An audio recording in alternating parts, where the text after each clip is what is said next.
Hi, Tamsin and Corey. The MTA has had 14 of these virtual public meetings this spring looking at the comprehensive Queens bus redesign. They already did some in Staten Island before the pandemic.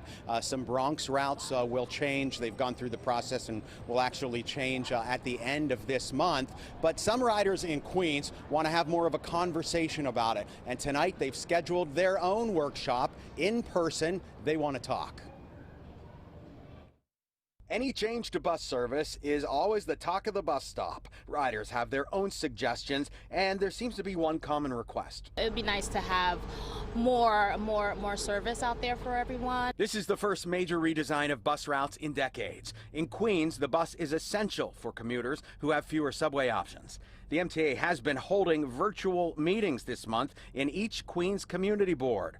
Comments from before the pandemic helped shape this proposal.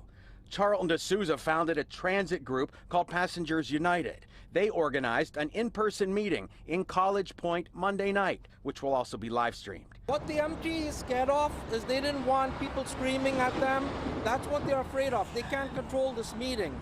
And I told them, I said, people are going to voice their concerns. They're going to raise objections. It's your job. The MTA identified these goals for the redesign based on those earlier comments: reliable service, faster travel, better connections, and ease of use. The criticisms are due to the removal of bus stops, consolidating some routes, and changing some express bus service. Our role at Passengers United is to help the passengers, give them the information and provide a forum for them to voice their opinions in a fair and objective way. Alan Rosen is a former director of NYC Transit Bus Planning. He agrees there needs to be a redesign, but questions this process. What they're doing is they're putting new bus routes in without a shred of evidence that there's any demand. They want to run a direct route from East New York to Sunnyside in order to save money by eliminating overlapping segments along Broadway.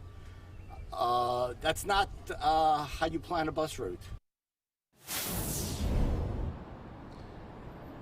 Passengers United expects the MTA to send a rep to listen to tonight's discussion. The MTA says it has done a lot of planning and will continue to review all of these comments and then use that to put together a final proposal, which will have more meetings and review later this summer before it goes into effect. Along Woodhaven Boulevard.